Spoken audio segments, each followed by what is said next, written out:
అందరికీ నమస్కారం. భారతదేశంలో ప్రభుత్వాలు నడిపే రాజకీయ నాయకులు ప్రజలకు పప్పు బెల్లాలు పెట్టి వారు మాత్రం బిర్యానీ తింటున్నారు.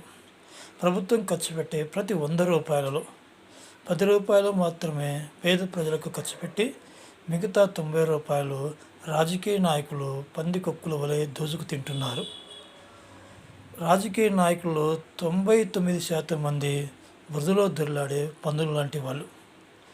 ఈ రాజకీయ నాయకులు పేదవారు, మధ్యతరగతి వారు ఆర్థికంగా ఉన్న స్థానానికి చేరితే సహించలేరు.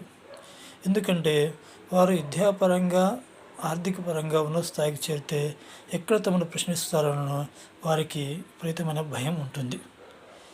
ఈ రాజకీయ నాయకులు అందువలన ప్రజలను మూర్ఖులను, అమాయకులు చేసి వారి జీవితాలతో ఆటలాడుకుంటున్నారు. నేడు రాజకీయం అనేది ప్రజలను దోచుకునే ఒక వృత్తిలాగా మారింది.